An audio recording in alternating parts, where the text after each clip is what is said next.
but freedom is something you earn every day, and that strength is something we need to reinforce. But how do you... Yes, welcome back to another episode of Stand on Guard. I'm your host, David Krayden. Thank you for joining me on this Sunday morning. A little late getting going this morning, but we're here and we're enthusiastic and we've got lots to talk about.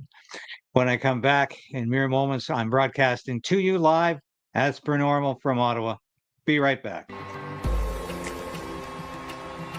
The Prime Minister lied and his minions continue to lie.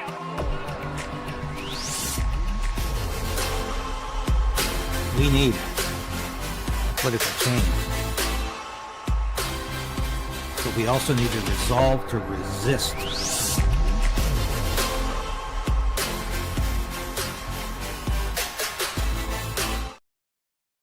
Thank you for watching. Please like, subscribe to this program if you can right now. Resubscribe if YouTube has taken you off the roster. They do that to me all the time. But give us the thumbs up, like the show right now if you can, because it helps us beat the YouTube algorithm. We've been doing it lately thanks to your help. I really appreciate your support. We're in there fighting every day, and I know you are too. I'm just moving that over a bit. Thanks so much for being a part of this broadcast, and it's a pleasure to come to you today on this Sunday. Should be in church right now, but we had some difficulties at home here. We had to clean up. Won't go into details, but we appreciate it so much. And I want to show you a clip to start here. This broadcast will focus mainly on defense, and of course, we'll show you. I found the CBC story interesting because it was fairly balanced. And defense is a difficult subject to broach right now because it's in the hands of Mark Carney.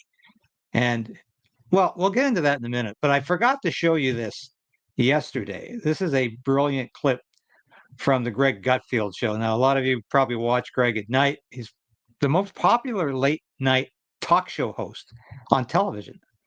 Probably because he's a conservative, but he doesn't take himself or conservatism that seriously. It's always room for a joke.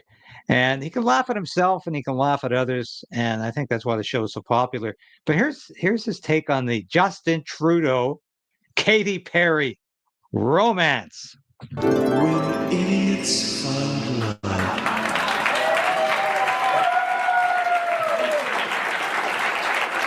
Are Katy Perry and Justin Trudeau going steady? Well, the Canadian was spotted at Katy Perry's concert in Montreal days after the pair were seen on a dinner date, sparking rumors of a budding romance. And then they were killed. That didn't happen, Jamie. Oh. You know, you found love on the second try. Any advice for this odd, repulsive, disgusting couple? I would just like to not hear about it anymore. Yeah. You know? It's only been 2 days, Jamie. It's been a lot. I do think, though, you know how she was dating, or it was Orlando Bloom? Yeah. Yes. I do think it must be nice to find out your ex is dating someone in the news. You know what I mean? I think that's like a nice thing. Because I had to find out. I had to go through my ex-wife's phone while we were still married. And I wonder if I Kissed a Girl was about Justin Trudeau. I wonder if...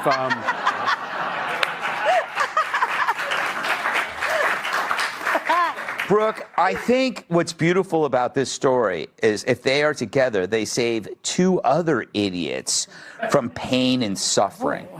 Bien sûr. Bien sûr. Ooh la la. You know, obviously, as the resident Canadian on the show, I am the expert on this relationship. It's clearly a rebound.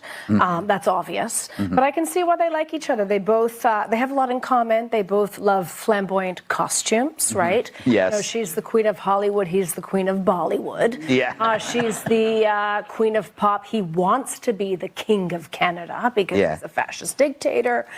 But, you know, I don't care. I mean, she's so interested. Look at the picture, how she looks so interested in what he was talking about. Yeah, clearly, it's all for the media. It's a setup. I don't care who Trudeau has dinner with. He has absolutely failed in his leadership of Canada. The level of extremism happening, the economy is going to the If I can say that on the show. Too late now. We've said much worse things on this show. He is such a disappointment in a prime minister that, clearly he's trying to date Katy Perry to up his game. It's sad that his father, Fidel, isn't here to see this. Andrew. Yeah, this is all just starting to make me sick. I mean, I haven't been this nauseous since Hunter Biden's sex tape came out, and I misread it as Joe Biden's sex tape. But I'm gonna take a page out of Jamie's book here. I totally agree. Why are we still doing this whole coming out of the closet thing? Like, if Katy Perry was a lesbian, we're all cool with that. Mm-hmm. Yeah. We don't need to know that she's, this way. Yeah, exactly. Yeah, why are we so upset about seeing two women, in love? I mean, it's 2025. She's the whatever, he's the she, whatever, who cares? They're they and it. Well, what's upsetting is just how, lower Katy Perry has gone from Orlando Bloom. Or even Russell Brand. Those were the glory days. This is how we know it's true, is that she loves guys with accents. Like, they all are not from here and have accents. Well, right? Everybody? Canadian accent is it's not real. the most attractive accent in the world. That's right. Indeed. Justin Trudeau is the biggest douchebag on the planet. Could you imagine? I don't even care if that's not funny. And I don't even want I don't even want the applause. I don't want the applause. I just want everybody to know that. So years from now, you go, you know what? Greg was right. Because he's not going away. He's like only 12.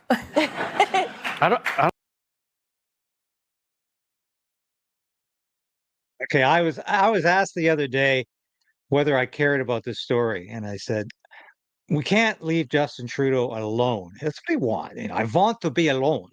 It's probably something Justin Trudeau would tell the media, except it's a lie. He doesn't want to be left alone. Can you see this man ever actually saying no to media attention? He spent his lifetime, and in 9.5 years as prime minister, seeking glory, seeking more media attention, seeking to be in the spotlight. So keep him in the spotlight.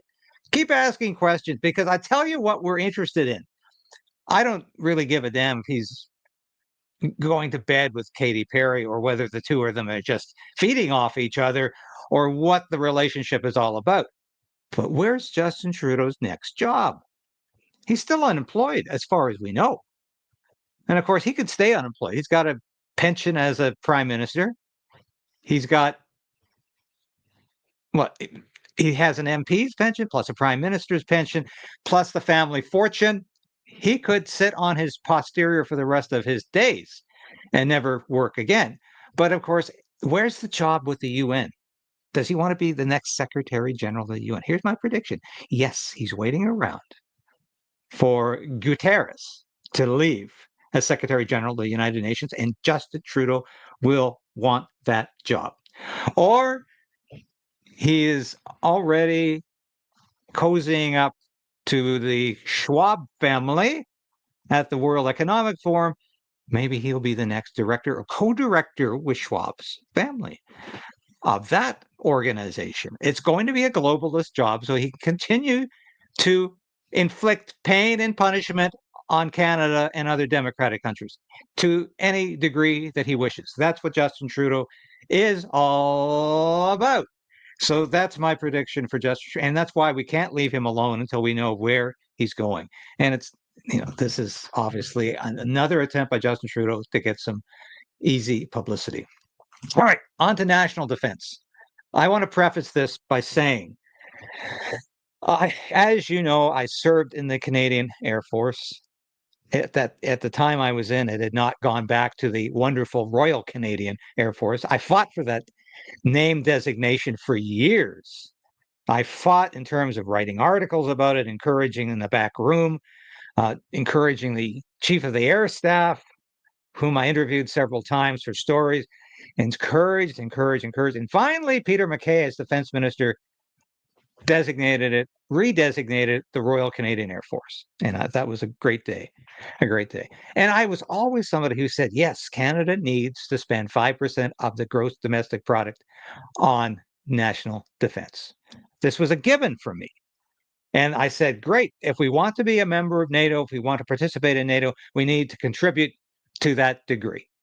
However, things have changed in the last few years. How have they changed? NATO is no longer a viable or a legitimate organization. It's way past its due date, and it has been for years now. NATO no longer has any real meaning because it's a club that anybody can belong to. And when everybody belongs to it, nobody really belongs to an important club anymore. It's kind of like joining the YMCA. Well, anybody can join, right? It's not an exclusive club anymore. And because everybody has joined, the chances of war are that much greater.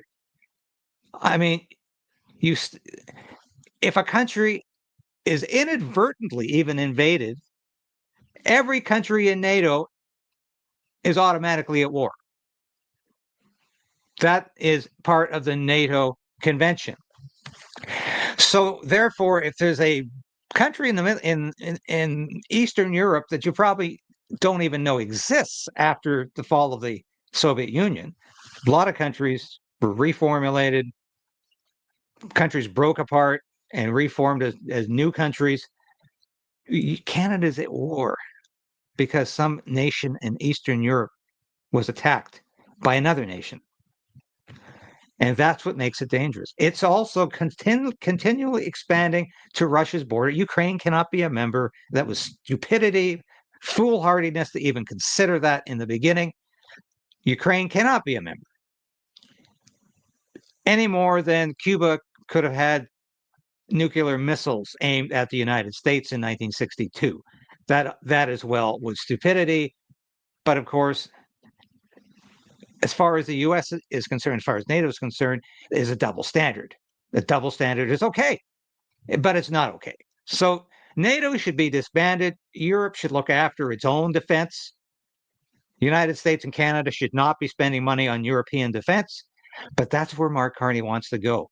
He not only wants to stay as a member of NATO, he wants to join the European Union Defense Force and contribute to European Union's defense force in its ambition to attack Russia. Now listen to Mark Carney here. And it depends what foot Mark Carney puts forth on any given day in terms of what he's going to say about our relationship to Europe, the world, and the United States. Mark Carney cannot decide. Here he is, just about to announce that Canada is going to achieve its 5% objective, 5% of the GDP objective. Sorry.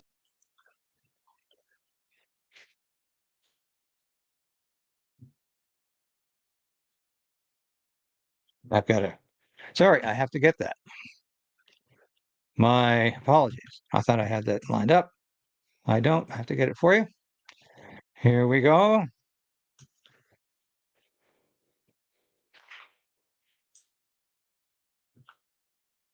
Sometimes we all have these days. Here we go. And here because your insights here at Monk have never been in more demand than at this hinge moment in our history. Threats from a more dangerous and divided world are unraveling the rules-based international order. An order that was fused by the settlements at the end of the Second World War and the end of the Cold War, an order on which Canada has relied for longer than many of our lifetimes.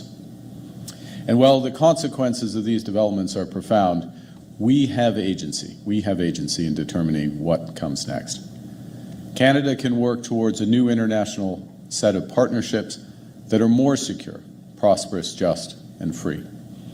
We can pursue deeper alliances with stable democracies who share our interests, values, principles, and history. And we can help create a new era of integration between like-minded partners that maximizes mutual support over mutual dependency. A new system of cooperation that promotes greater resilience rather than merely a quest for greater efficiency. Now, we can aspire to such a world, but aspiration without effort is just empty rhetoric. Before I comment on that further, please like and support this station now. Share it with your friends and family. YouTube is again putting its thumb on this broadcast. Very, very frustrating. Thanks for your help. That, of course, was empty rhetoric. That's exactly what Mark Carney is producing constantly. Hot air and empty rhetoric. What is he talking about there? Well, this is all code for disengaging with the United States as our chief ally and engaging with Europe. These are the new sources of alliances in the world, according to Mark Carney, becoming part of Europe. Now, this is not only delusional, it's dangerous. Our greatest trading partner is the United States. Our greatest military ally is the United States, not just because of NATO, but because we have a continental defense agreement with the Canadian Army and the United States Army. Most people aren't even aware of that. Our air forces are joined at the hip through NORAD, North American Aerospace Defense Treaty, and headquartered out of Colorado Springs in Colorado.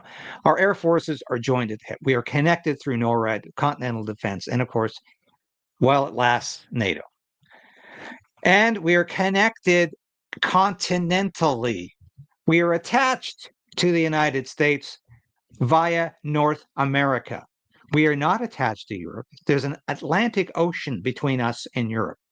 And that's a good thing. That's kept Canada safe from a lot of this destruction that Europe has gone through in 2 world wars. Canada has never been bombed by a foreign country. Bombers have never come to Canada and dropped bombs on Ottawa or Toronto or Montreal. The Japanese came close to it with these balloons that they sent over, and they started some fires on the West Coast. But Japanese bombers never reached Vancouver or Victoria. And so it's a good thing we have the Atlantic Ocean in between us. But Mark Carney wants to become part of European defense and to finance it. So we're not just going to be paying 5% for our own military. We're going to be paying for Europe's military. And how do you trust Mark Carney with a reinvigorated armed forces? Or is he going to give it away, just like Trudeau did, to Ukraine and to Europeans? So it's one thing to say, yes, I'm all for a strong military. I spent my life fighting for that. I don't trust the Liberals with a strong military because they will use it against us. What happened during the Emergencies Act? Mark Carney wanted to use tanks, as well as the Justice Minister, David Lametti. He wanted to use tanks against Canadians. So if you have a large military, you have a strong military, watch out for a government that uses it against its own people. And the Mark Carney government is that kind of government, just like the Trudeau government was. This is why you have to be wary of Liberals and strong national defense. Liberals in 2025 wasn't a problem in the 1950s under a prime minister like Louis Saint Laurent, who understood the military should be used to defend Canada from foreign enemies, defend Canadian sovereignty. Mark Carney does not believe in Canadian sovereignty. He does not believe in Canada strong. He has sold us out on tariffs because he wants a perpetual war of words with the United States. It keeps him popular because he's going to run on it again in the next election, which I predict he will call a snap election, probably next spring, when he sees the polls are right, and he will again run against Donald Trump. And the aging baby boomers are stupid enough to fall for it again. I've been saying that for months. Yes, that's going to happen again. They really are that dumb. So watch for it to happen. But here's the scary part. We really are, in terms of national defense, at a uniparty level. And if you didn't see this clip last week, I'm going to show it again because I find this absolutely frightening. This is former Prime Minister Stephen Harper. This is a man I worked with. I worked on I was his military. I've never actually shared this. I was Stephen Harper's military advisor when he ran for the Canadian Alliance leadership. I was a volunteer position. I was working for a member of parliament at the time. I volunteered and I was appointed the military advisor because of my military background and because I had worked for a couple of years with the Reform Party defense critic, Art Hanger. So I was very accustomed to offering defense policy advice. So I worked on Harper's campaign as defense policy advisor. But here's Stephen Harper now, today, saying basically exactly what Mark Carney says. So a lot of people watched this clip the other day and they wrote in the comments section, looks like the Uniparty. Yeah, it sure does. Mark Carney and Stephen Harper and Pierre Poilievre at times talk exactly the same, especially with regards to certain policies that Mark Carney has taken from the Conservative Party. He's also taken the defense plank from the Conservative Party, but it's changed. Stephen Harper, listen to how Stephen Harper talks about national defense in this clip, because he really believes Canada can go it alone without the United States, which is crazy. This government did actually ask me a few weeks ago my advice. Yes, Look, they did. I'm just gonna put it in this context, just so everyone understands. You know, I think it's fair to say, probably the most pro-American prime minister in Canadian history. And Maybe. I tell people that if a year ago the government had asked me, you know, President Trump's coming in, he's talking about, you know, big challenges on trade, USMCA, tariffs, what would you advise? I would have said a year ago, this is a real opportunity for Canada to really deepen its economic and security partnership with the United States. However, when this government did actually ask me a few weeks ago my advice was the opposite. My advice was, yes, you know, on the economy, we've got to kind of get something short-term worked out with the Trump administration, but this really is a wake-up call for this country to truly diversify its trade export markets. That's why, you know, that's why we did sign the trade deals all around the world, Europe, Asia, Pacific, the Americas. And Canada has been, to be blunt, this is, you know, nothing against the U.S. The reality is, independent of the current disputes, Canada has been, to use business term, and I'm in the investment business now, we have been grossly overweight the United States as a country. And there is no reason for that. Just because we have that geographic proximity does not justify the degree of dependence that we have on a single market, which is sometimes disadvantageous. And the other thing, you know, in terms of security, my advice to the government is, yes, absolutely, spend more on defense. We should have been doing it all along. But while we spend a I've got to pause them there, because this is absolute hypocrisy. The Conservatives initially spent a lot more on national defense when they first formed government. However, after some initial buying, after some initial capital acquisition projects, they started to do the old shell game with the military. In other words, yeah, we're going to spend X $100 million in 5 years, or over 5 years. But whoop, we'll move the shells around. Oh, that money's over here now, so we can't use it over here. It's the old shell game. While you're promising to spend money, you shift the money over here to another department, allocate it to another area of government, and defense no longer gets it. So it's promised over, say, 5 years. It ends up getting nothing or a small fraction of that. That's defense spending under Liberals and Conservatives. Stephen Harper also had the opportunity to sign the contract for the F-35 Joint Strike Fighter. He sat on that for 9 years after Jean Chrétien sat on it for 10 years. And Justin Trudeau sat on it for 8 years, made a decision which Mark Carney has put on hold. So this is a game of words. Don't think for a minute that Stephen Harper was a champion of national defense. He loved to talk to national defense groups. He loved to talk to the military. In fact, I don't think he was ever more emotional or more charged up. But it was empty rhetoric at times. Yes, he was better than Trudeau. both Trudeaus. But don't take him at face value because it's just not true. A lot more in defense. Well, the border is a shared responsibility. Let's make sure we spend a lot more on defense so that we can be independently responsible for our own land, seas, and skies, independent of the United States. All right. Sorry, folks, that's impossible. Canada cannot defend itself unilaterally without the assistance of the United States.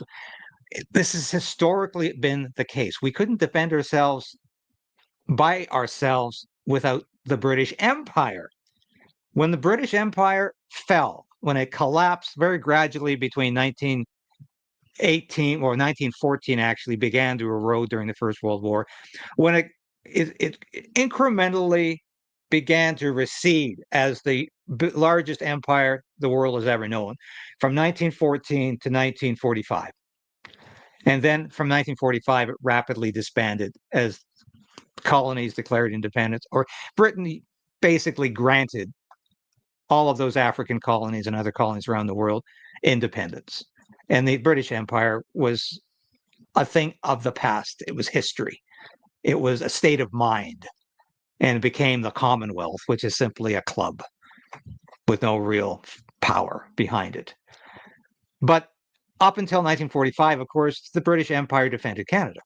After 1948, post-1945, when Canada became a member of NATO and we allied ourselves very closely to the United States was effectively responsible for Canadian defense.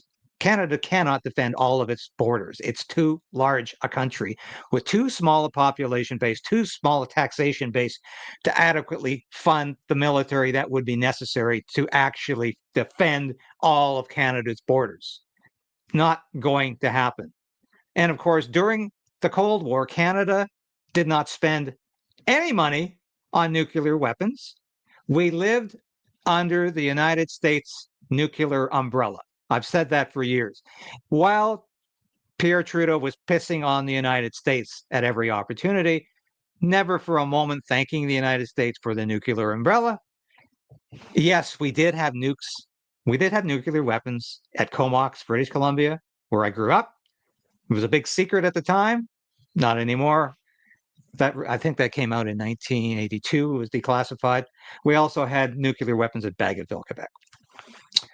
So, but we didn't own them. The United States owned them. They stored them at the base, and the CF-101 Voodoo fighter jets were nuclear capable. And in the event of a nuclear attack from the Soviet Union, those jets would have gone up armed with Genie nuclear missiles.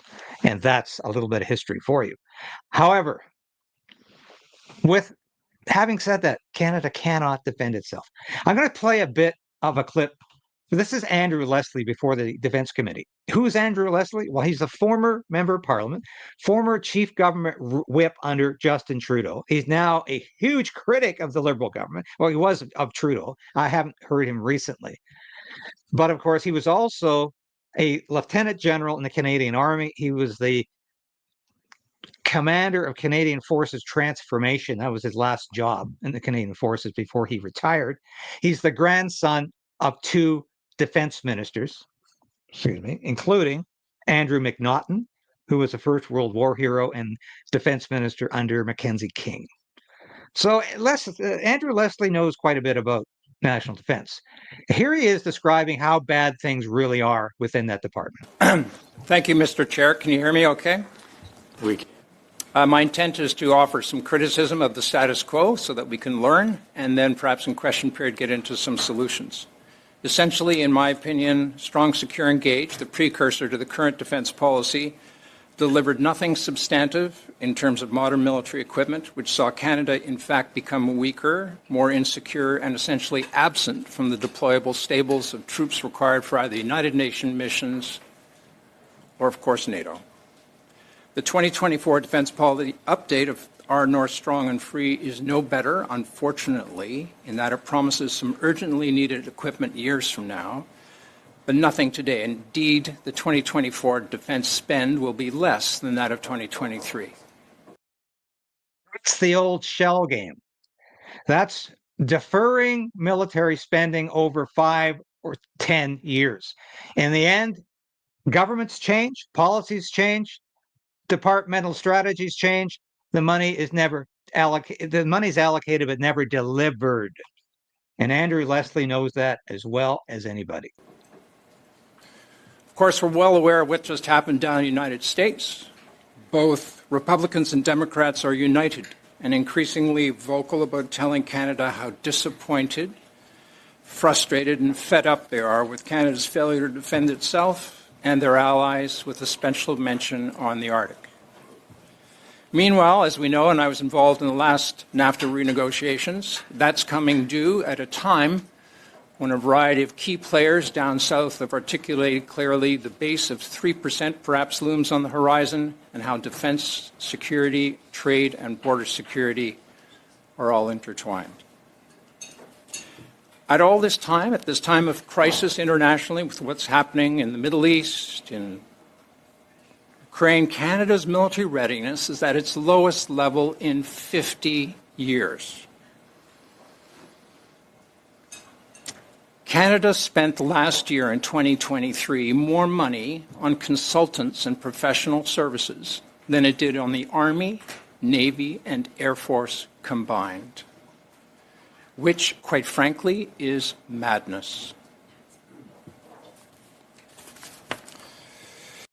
Did you hear that?